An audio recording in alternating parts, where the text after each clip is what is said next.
3DO Interactive Multiplayer to w Polsce konsola dość egzotyczna. Konstrukcja miała konkurować na rynku konsol 16-bitowych i był to dość ciekawy sprzęt, ale dość dziwaczna polityka cenowa sprawiła, że 3DO nie odniosła w sumie większego sukcesu. Ale nie można odmówić 3DO jednego, że jej twórca miał pewną wizję.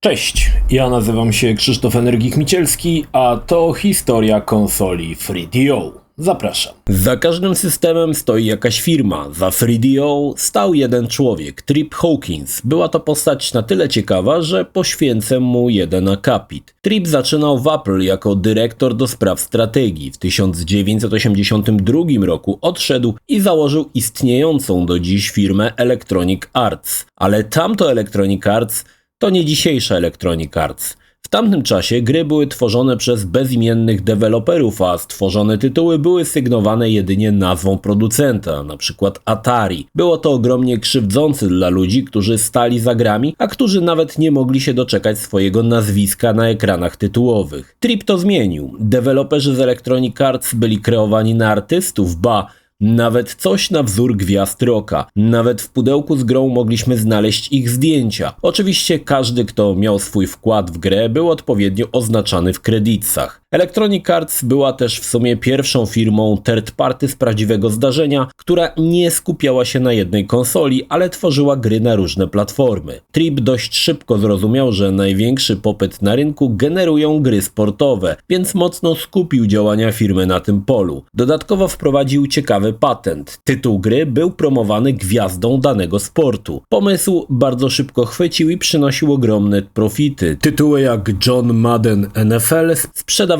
się w Stanach jak ciepłe bułeczki. Dość szybko Electronic Arts zyskało status firmy, bez której konsola nie mogła na rynku zaistnieć. Po części Sega zawdzięczała sukces Genesisa dobremu układowi z Electronic Arts. Przez lata dobre stosunki z Electronic Arts będą priorytetem dla każdej konsoli. Wyłamie się z tego w sumie Dreamcast. Trip Hawkins zbudował firmę, która nie dość, że była rozpoznawalna, to większość producentów konsol zabiegało o to, aby gry pojawiały się właśnie na ich sprzęcie. A samo to, że firma istnieje do dzisiaj, pozwala zrozumieć, jak solidne fundamenty postawił Trip pod swoją firmę. Jednakże Tripa coś zastanawiało, czemu konsole 16-bitowe stały w miejscu, pod kątem oprawy, braku napędów CD. Oczywiście Sega wypuści w końcu swoje Sega CD, ale Tripowi chodziło o sprzęty wszystko w jednym, które posiadałyby wszystkie nowinki techniczne, co pozwoliłoby nie tylko konkurować z innymi producentami i PC-tami, ale i wyjść na prowadzenie w wyścigu konsol. Jedną z ciekawszych legend jest to, że projekt konsoli powstał na serwetce w restauracji podczas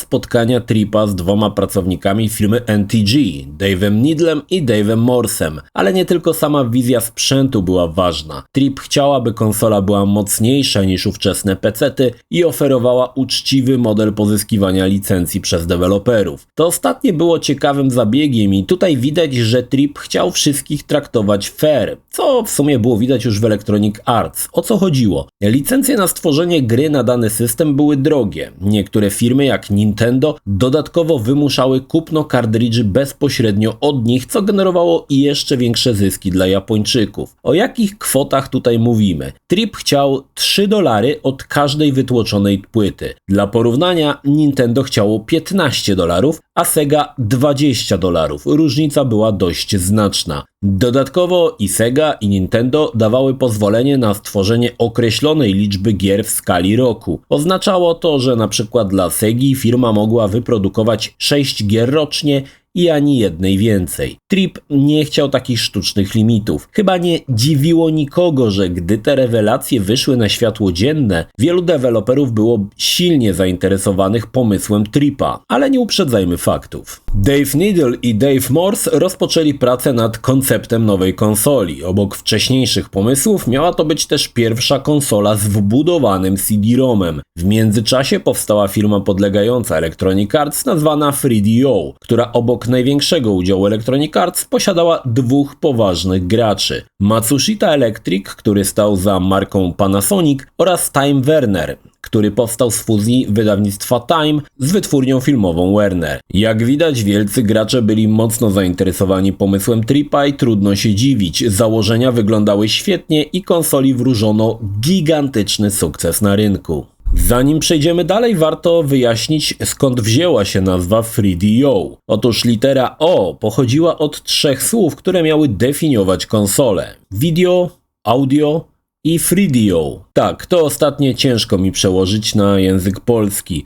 Równocześnie nazwa była skrótem od Three Dimensional Object, czyli obiekt trójwymiarowy. Jeśli zwrócicie uwagę na logo, składa się ona z 3 kolorowych obiektów. Pierwszy symbolizował dźwięk, drugi w kształcie kineskopu telewizora to wideo i trzeci, który jako jedyny jest pocieniowany, symbolizował grafikę 3D. Samo logo było bardzo sprytnie zaprojektowane i posiadało przy tym jakieś znaczenie. W 1992 roku na Consumer Electronics Show pokazano prototyp konsoli 3DO. Konsola prezentowała się potężnie. CD-ROM podwójnej prędkości, dema technologiczne i lista deweloperów chętnych do tworzenia gier były imponujące. Warto nadmienić, że pokaz 3DO całkiem nieźle wstrzelił się w czasie. Na świecie rozpoczynała się dinozauromania. Dzięki Parkowi Jurajskiemu mnóstwo osób zaczęło interesować się CGI, a 3DO chciało również dostarczać takie treści dzięki filmom interaktywnym. Nic dziwnego, że prasa branżowa przedstawiała 3DO jako mesjasza nowej ery konsol i hype na konsolę był ogromny. Choć nawet nie było jeszcze jej na rynku i nie sprzedano póki co ani jednej sztuki, wartość akcji 3DO zwiększono z $3,2 miliona do $40 milionów. Tak ludzie wierzyli w pomysł Tripa i mieli ku temu niezwykle solidne podstawy. Większość liczących się pism biznesowych dość szeroko rozpisywała się o pomyśle Tripa. Ten, widząc jak jego pomysł szybko zdobywa aprobatę, odszedł z Electronic Arts i założył 3DO Company. Finalną wersję konsoli przedstawiono na CES w 1993 roku. Konsola miała być dostępna już jesienią tego samego roku. Parcie na 3DO było tak ogromne, że Trip miał okazję wygłosić przemówienie na targach CES w lipcu 1993 roku, zabierając slot samemu Billowi Gatesowi. Jak wspomina Trip, 3DO było bezkonkurencyjne i wszystko byłoby piękne, gdyby nie cena. 3DO wyceniono na $699. Uwzględniając inflację, koszt wynosiłby $1200. To było kwotą absolutnie kosmiczną, ale i nie do końca prawdziwą. Niemniej, niezwykle wysoka cena była powodem polityki Tripa. Mniejszy haracz od deweloperów gdzieś musiał zostać wyrównany. Za dobry deal z deweloperami musieli zapłacić gracze. Zerknijmy na ceny konsol w 1993 roku. Atari Jaguar wystartował z ceną $249. Amiga CD32 miała kosztować $399 w paku z 2 grami. Za konsole, które zdominowały rynek, płaciliśmy jeszcze mniej. Super Nintendo, jak i Sega Genesis można było nabyć za $99. Jeśli do Genesisa chciałeś napęd CD, trzeba było dodatkowo wyłożyć $299, co i tak było połowę mniej niż 3DO. Na rynku był jeszcze CDI, ale w sumie nikt tej konsoli nie traktował poważnie. Niemniej widać, że cenowo 3DO wypadało bardzo kiepsko, ale z drugiej strony konsola oferowała, przynajmniej tak się wtedy zdawało, więcej niż konkurencja. Cena była wysoka, ale co się działo w środku 3DO? Czy komponenty usprawiedliwiały wysoką cenę konsoli? Sercem był 32-bitowy procesor oparty o architekturę RISC o prędkości 12,5 MHz. Za grafikę odpowiadały 2 koprocesory o prędkości 25 MHz. Dalej mieliśmy 2 MB RAMu i 1 MB pamięci wideo oraz mikroskopijną ilość pamięci na zapisy gier wynoszącą zaledwie 32 KB. Do tego dochodził oczywiście CD-ROM podwójnej prędkości. Konsola potrafiła wyświetlić obraz w rozdzielczości 320 na 240 pikseli, ale dzięki interpolacji rozdzielczość mogła być podbita do 640 na 480 pikseli w wersji NTSC. W PAL-u rozdzielczości odpowiednio wynosiły 384 na 288 pikseli i 768 na 576 6 pikseli. Warto wspomnieć, że konsola była wyposażona w 32-bitowy system operacyjny wspierający multitasking. I na koniec, co ciekawe, 3DO była pozbawiona blokady regionalnej, ale były tutaj małe wyjątki, o których wspomnę później. Aha, i konsole bez problemu czytały piraty, choć wtedy nie było to aż takim problemem, bo nagrywarki były w zasadzie w sferze marzeń. Same bebechy konsoli prezentowały się niezwykle zachęcająco, ale wciąż niezbyt usprawiedliwiały wysoką cenę sprzętu. 3DO doczekało się wielu designów. Trip chciał, aby firmy, które pozyskiwały licencję na tworzenie konsoli, dodawały coś od siebie. Najbardziej popularna konsola to ta od Panasonica, ale pojawiła się też wersja od Goldstara i Sanyo oraz, uwaga, specjalna karta 3DO Blaster do PC-ta, która umożliwiała granie w gry z 3DO. Wrócę do tego później. Mało osób wie, ale również Sony było bliskie podpisania z 3DO umowy na wprowadzenie własnej wersji konsoli. Pierwsza rewizja 3DO, nazwana FZ1, prezentowała się nieźle. Konstrukcja była niewielka, zwarta i pozbawiona niepotrzebnych elementów. Na górze konsoli znalazło się wytłoczone logo Panasonic z podpisem REAL. Z przodu konsoli na samym środku znalazła się tacka CD-ROMu z eleganckim złotym napisem Panasonic. Pod spodem na belce ukryto dwie diody oznaczające, czy system jest włączony i czy doczytuje coś z płyty. Po lewej stronie znalazł się przycisk Power, a po prawej otwieranie i zamykanie CD-ROMu. Poniżej jedno wejście na pady. Dziwne jak na konsolę, która ma w swojej nazwie multiplayer. Ale spokojnie, tutaj zastosowano dość unikalne rozwiązanie, o czym za chwilę. Z tyłu znalazło się wyjście rozszerzeń, przełącznik kanałów, który pozwalał wybrać, czy chcemy oglądać TV, czy grać na 3DO, jeśli oba urządzenia były na jednym kanale, wejście antenowe, wyjście z wideo i wyjście kompozyt oraz oczywiście wbudowany na stałe kabel zasilający. Po prawej stronie pod zaślepką znalazło się kolejne gniazdo rozszerzeń. Drugą rewizją była konsola nazwana FZ10. Była inspirowana trochę Amigą CD32 i CDI 450. Tym razem płyta CD była ładowana od góry. Pozostałe elementy pozostały w sumie niezmienione. Ciekawostką jest fakt, że FZ10 posiadała menadżer do zarządzania zapisami z gier. FZ1 tej funkcji nie miał i wymagał osobnego programu na płycie, aby móc save'y skasować, co było dość dziwaczne. Pytanie, dlaczego Trip nie zdecydował się na wciąż popularne kartridże, a poszedł w płyty CD? Jak sam tłumaczy, powodem była cena kartów. Wyprodukowanie 1 MB na karcie kosztowało ponad $10. 500 megabajtowa płyta kosztowała $1. Wybór był więc oczywisty. Jeśli chodzi o pady, były one dość standardowe. Po prawej stronie krzyżak, po środku dwa przyciski, jeden stop i jeden play, a po prawej przyciski ABC. Kontrolery posiadały też dwa bumpery, jednak to, co w padach od 3DO było najciekawsze, to to, że każdy pad posiadał wejście na kolejnego pada. Jak pamiętacie, konsola miała tylko jedno wejście na kontroler. Każdy kolejny kontroler dopinało się do pada. Było to dziwaczne rozwiązanie i ciężko mi znaleźć powód, dla którego się na to zdecydowano. Jedyne, co mi przychodzi do głowy, to to, że było to powiązane z cięciem kosztów w produkcji samej konsoli. Choć sam Trip Hawkins wspomina, że takie połączenie umożliwiało podpięcie nawet 16 kontrolerów jednocześnie i przyznam, że to robiło wrażenie. Choć ciężko sobie wyobrazić grę na tak ogromną liczbę osób. Technologicznie jednak było to możliwe. Pad posiadał też wejście na słuchawki i również był to świetny pomysł, z którego korzystają nawet dzisiejsze konsole. W połowie marca 1993 roku 3DO weszło na giełdę. Wartość firmy była wyceniona na $300 milionów.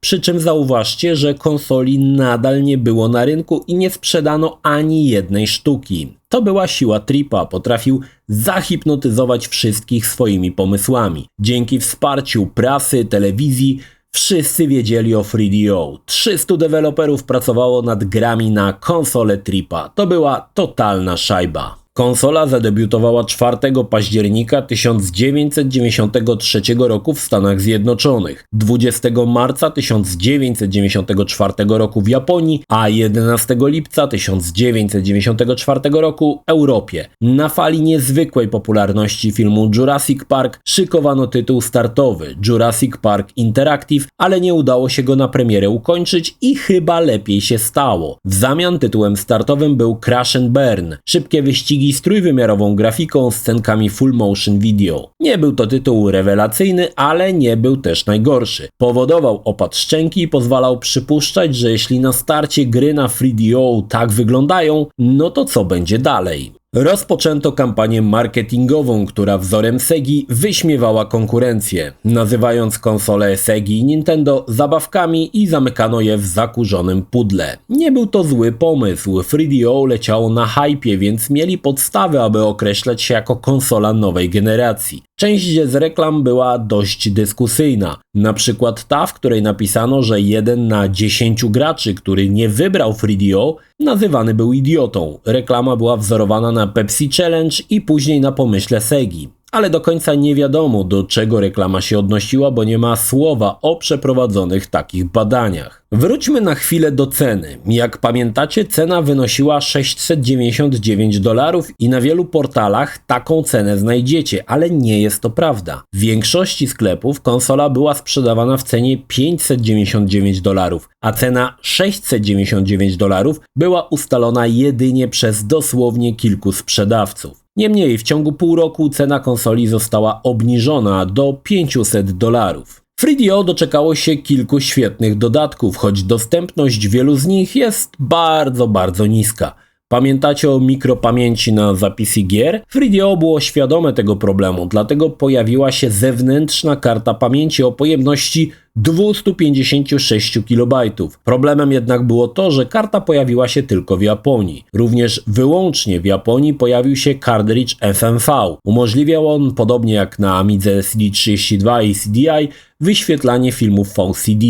Niestety jeśli chodzi o gry, żadna z niego nie korzystała, a szkoda. Ciekawym pomysłem było wyposażenie hoteli ponownie w Japonii w konsolę z usługą Pay per Play, gdzie można było sobie wypożyczyć gry i pograć podczas przebywania w hotelu. Mniej kuriozalnym akcesorium była myszka, która przydawała się do grania w przygodówki, jak i rail shootery. Co ciekawe, w Japonii myszka była sprzedawana w zestawie z podkładką i grą Policenauts, drugą grą od samego Hideo Kojimy. No i na koniec wspomniany wcześniej 3DO Blaster. Była to wyjątkowo interesująca rzecz. Była to karta stworzona przez Creative Labs, wpinana w slot ISA. Karta umożliwiała odpalanie gier z 3DO, jednakże nie był to emulator, ale w zasadzie cała konsola 3DO zawarta na karcie, łącznie z wyjściami wideo i wejściem na oryginalne kontrolery. Oczywiście karta potrafiła korzystać z naszego CD-ROMu pod warunkiem, że posiadał on interfejs Panasonica.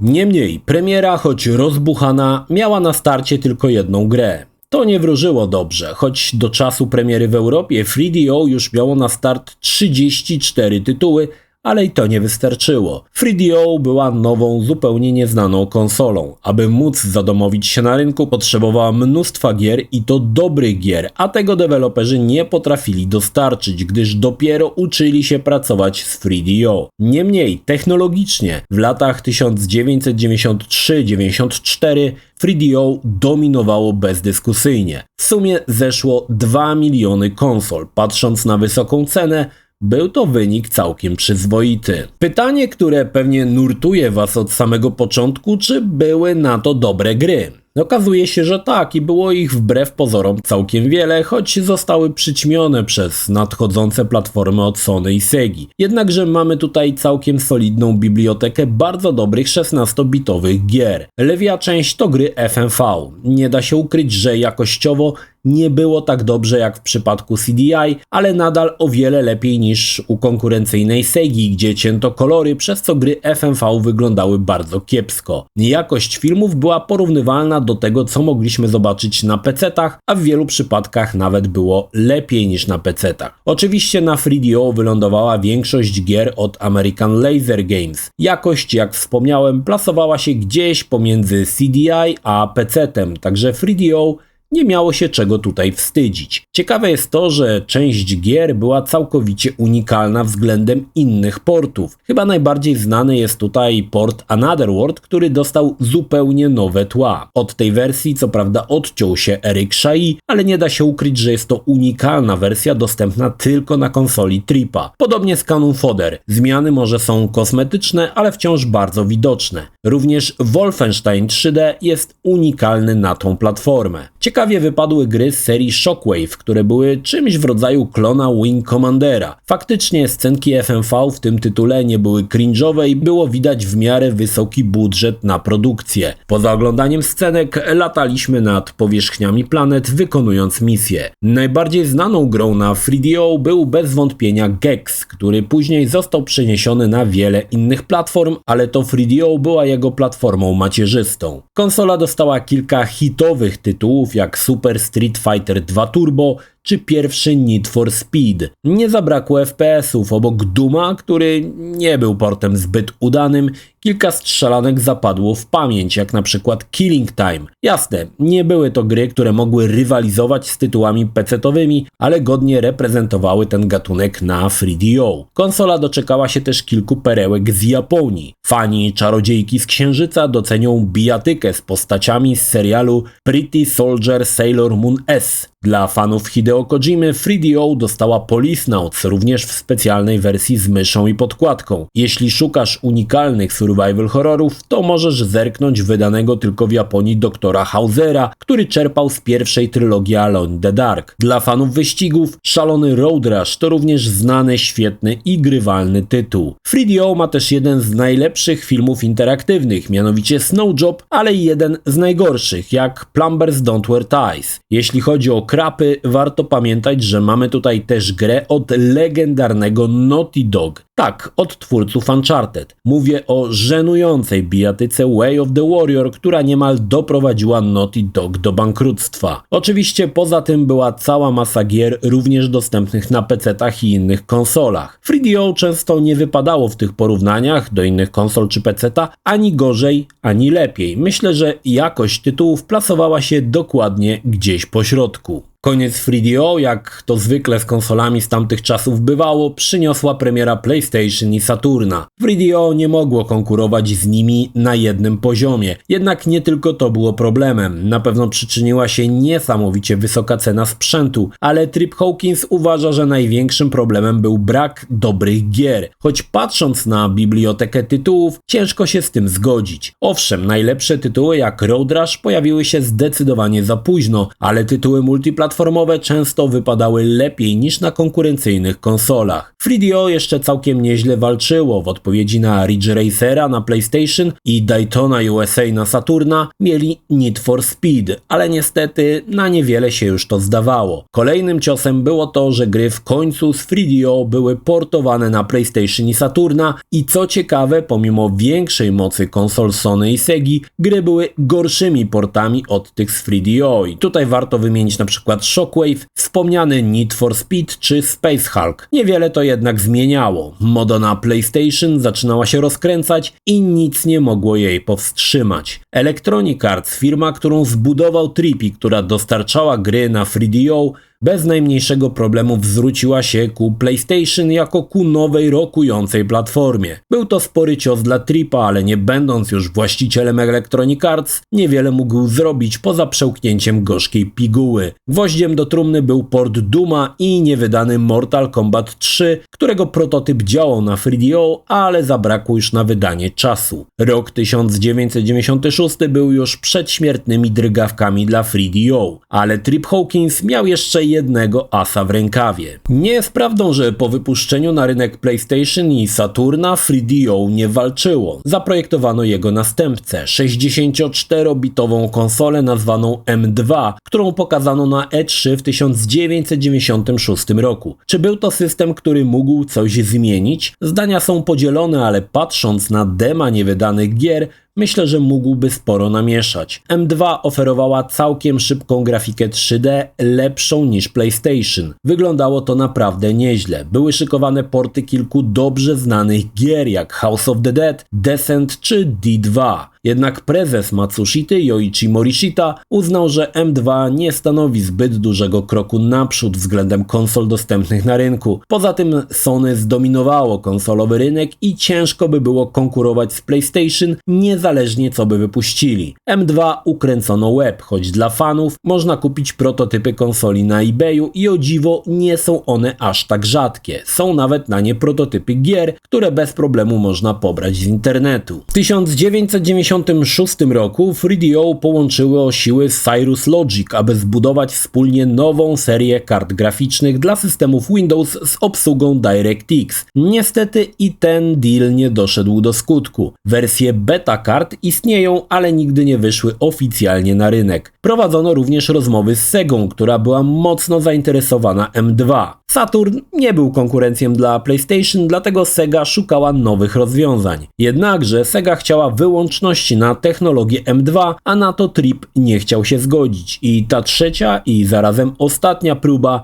spełzła na niczym. 3DO oficjalnie umarło, choć nieoficjalnie nadal żyje i nie tylko w sercach fanów. Ciekawe, że w 2007 roku pojawiły się na konsolę 4 nowe gry, a w 2010 wyszła gra na konsolę M2. Kolejne lata przyniosą kolejne gry przygotowane na platformę. Wbrew pozorom 3DO nie była złą konsolą. Patrząc na konkurencyjne platformy w tamtym czasie, uznałbym ją za konsolę na trzecim miejscu po PlayStation i Saturnie pod względem możliwości i różnorodności tytułów. Choć 3DO nie było aż tak mocarne, aby konkurować w grafice 3D, to zdecydowanie wybijało się ponad Jaguara czy Amigę. 3DO to też koszmar dla kolekcjonera. Konsola co prawda nie posiada zabezpieczeń, ale jedna gra może mieć kilka różnych wydań. Ogólnie przyjętą normą, od której jest sporo wyjątków, jest to, że gry w Stanach miały charakterystyczne tekturowe pudełka przypominające longboxy na PlayStation. W Europie gry były w grubych pudełkach CD, które zazwyczaj były przeznaczone na 4 płyty, ale są od tego odstępstwa, bo longboxy także pojawiały się w Europie. No i są jeszcze wydania w zwykłych pudełkach CD. Te pojawiały się samodzielnie, ale były też pakowane do longboxów. Najwięcej takich wydań jest z Japonii, choć nie jest to regułą. Wersje USA i europejskie potrafiły się od siebie różnić. Na przykład Cannon Fodder tylko w edycji europejskiej ma znane z CD32 intro z deweloperami. W wersji USA ma intro znane z PC-ów. Czasami ciężko się w tym wszystkim połapać, a jeszcze ciężej znaleźć jakieś wiarygodne informacje na temat tego, czy gra, którą posiadamy, jest kompletna, czy nie. 3DO to niestety totalny bałagan. Niektóre gry jak Way of the Warrior wydane tylko w Stanach nie odpali się na konsolach europejskich, pomimo braku blokady regionalnej, ale są to bardzo rzadkie przypadki. Tak czy tak 3DO była dobrze zaprojektowaną konsolą, z pewną wizją, którą udało się przenieść. Owszem, była absurdalnie droga, ale posiadała szereg ciekawych możliwości. Oczywiście nie mogła konkurować z mocarzami piątej generacji, ale mogła stanowić ciekawą i przyjemną alternatywę. Zwłaszcza, że wiele gier wyglądało lepiej niż na PlayStation i Saturnie. Koniec końców, dziś to trochę więcej niż ciekawostka. Gier wyszło sporo, bo aż 263. Konsol sprzedano 2 miliony, co plasuje 3DO na 4. miejscu piątej generacji, która była dość bogata w różne sprzęty do grania. Chyba najciekawiej wypada konsola M2, która mogła naprawdę namieszać na rynku. Szkoda, że nigdy nie doszło do jej wydania, bo historia mogłaby się potoczyć zupełnie inaczej.